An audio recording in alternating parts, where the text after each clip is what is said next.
Hello, my team is the Design Ninjas. We're going to be slicing through the week with myself, Liza Torres, and with my partner, Mary Guerra. This week we did have opposite schedules, so we agreed that we would each do separate recordings and then we would add them on to our slide deck. So let's get started. Let's start with our weekly time logs. I'm going to go ahead and tell you a little bit about what I did this week and how I focused my time within this course. My course in Canvas and Structure is a 3D panoramic training course for dental assistants. I am working on this course with Miss Angela Soto, and I am doing module 1 and 2. She is working on modules 3 and 4.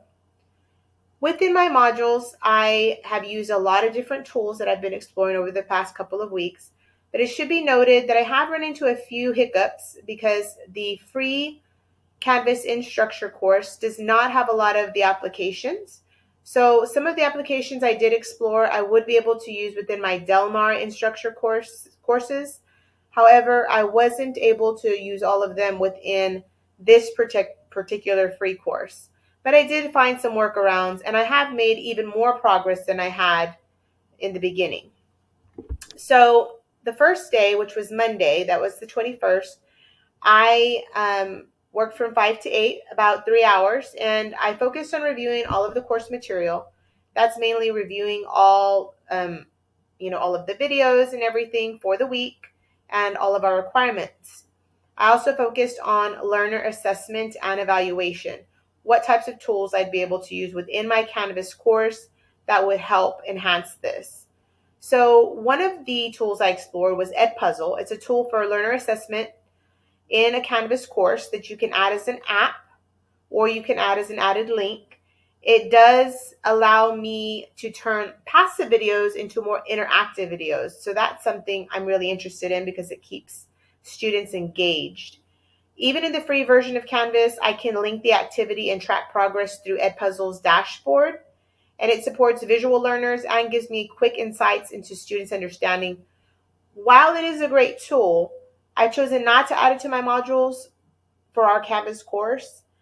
I did have a few other ideas in mind, and I will touch on that in just a bit. But some of the things that you can do, you can embed video quizzes directly into Canvas. You can track student responses and give real-time data. And it's great for formative assessments as well and instant feedback. So it was really nice to explore. I also explored how I can use Google Forms in my Canvas course. Google is really easy to integrate, and you can just plug it in anywhere pretty much. I found it it is very much more difficult to use Microsoft because there's a lot more barriers involved with that.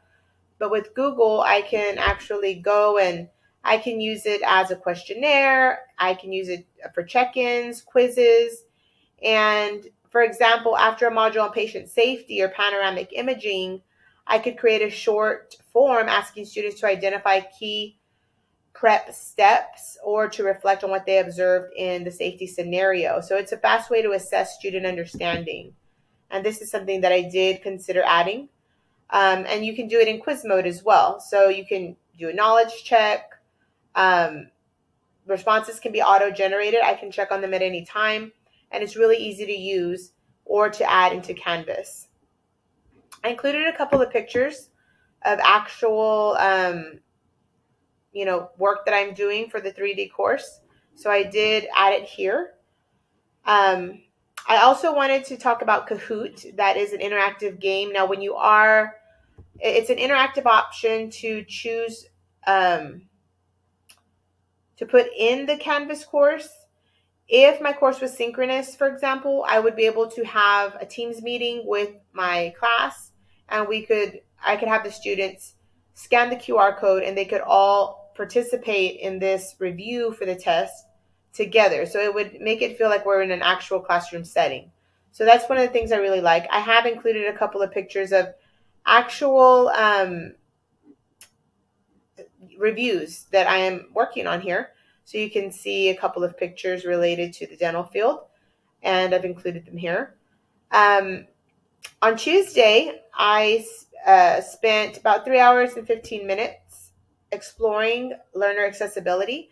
This is something that's really important because you never know what type of learner you're going to encounter. Sometimes we have students who face different difficulties, or they may prefer learning just listening, for instance. So I did explore a few tools. Microsoft Immersive Reader it's a free browser extension. It does support text to speech translation. It helps neurodivergent students better to keep better engaged. And it can be enabled in some Canvas pages, or it can be linked externally. That's the great part about it. I did include a photo of what it would look like when maybe a student's using it to help read to them. They can work with the speed, they can make it faster or slower. So it actually helps to work with them. So this is something good that I think would be beneficial for students. Also, Web accessibility evaluation tool. You can scan Canvas pages for accessibility issues like color, contrast, alternative text, and it's great for faculty to check their content before publishing, because this is something I did struggle with initially with Canvas. I didn't really consider that at first, but it is extremely important, especially, once I realized I had so many different students who face different challenges. So I did include a shot here of what it looks like when Wave is actually in use. Another accessibility tool I found was Helperbird, which is a browser extension that you can just add up at the top. It's a tool that enhances the learning experience for students with diverse needs. So it has text to speech. It's dyslexia friendly. It can support students who are navigating through the course as a whole. So I can make it more inclusive for students who might be facing different challenges.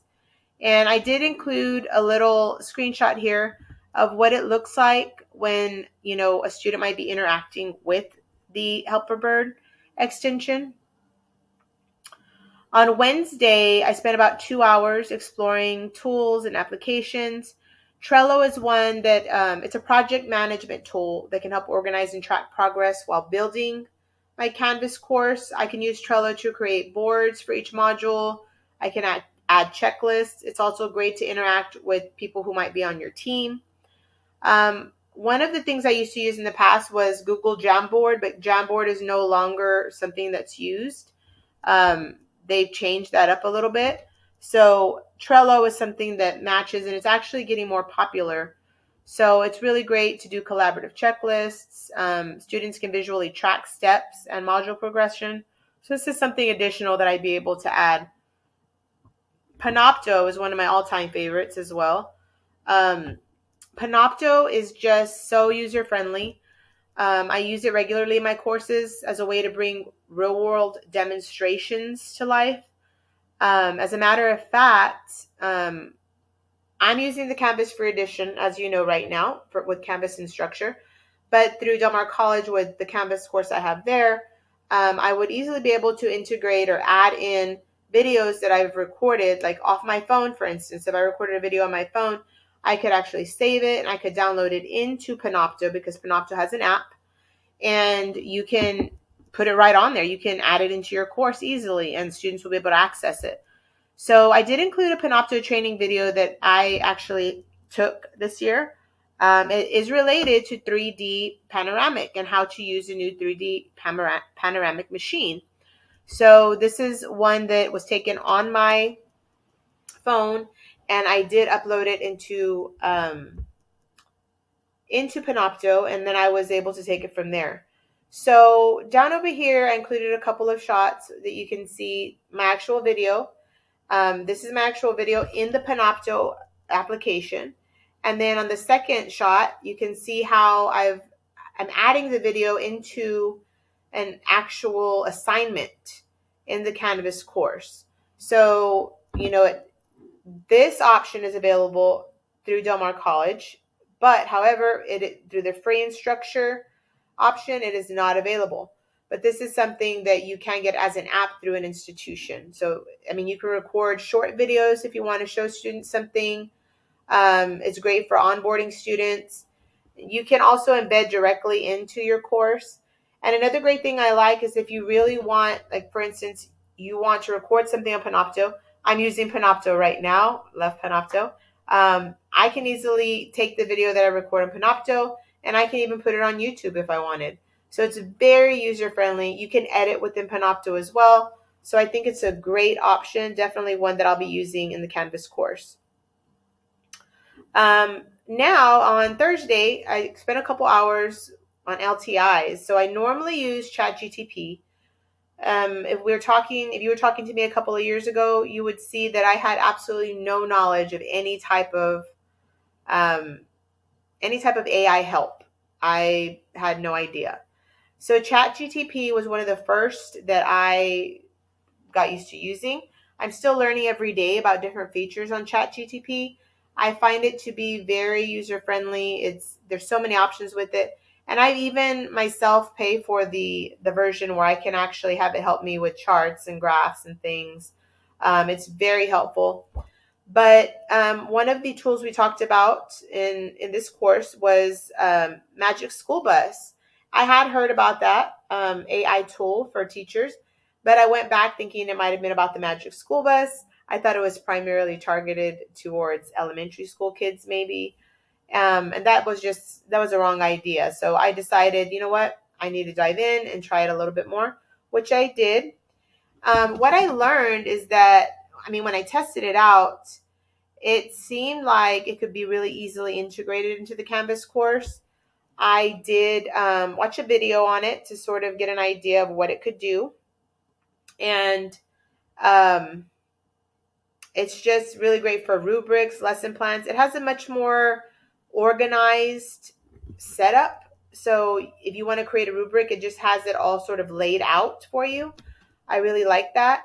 But it's not one you hear about every day, but I found it to be maybe more user friendly for teachers, than even ChatGTP. And, ChatGTP is more well known. One of the final tools that I was checking out was quizzes. Also, well, it's known as Wayground now. It's game-based quizzes with instant feedback. You don't need an account. You can embed these links into your Canvas course, and it tracks scores. It's great for in-class and asynchronous work. I have embedded these into Canvas before, where you can do a quick assessment. This time around, and I did take a shot of something I was working on for our Canvas course with panoramic imaging. However, I decided to go with the more traditional Canvas quizzes and assessments that were included within that area. So that's sort of what I went towards. So that was 10 hours worth of exploring. I felt like it really opened up a whole world of different tools. I do want to touch on Canvas progress. Now, at the top here on our Canvas progress page, here next to our Ninja, you will see a link. You can click on this link. This is going to show the progress that I recorded when I was midweek for the midterm, which wasn't very far. But here you can see the Canvas course link that I've included to share with you that you can click on to see what, we've both been working on individually, myself with my module 1 and 2, and, my partner, Angela, she's been working separately on hers. But as you can see, module 1 has really come together. I'm really making it much more cohesive. Module 2 with safety setup and patient preparation is also coming together.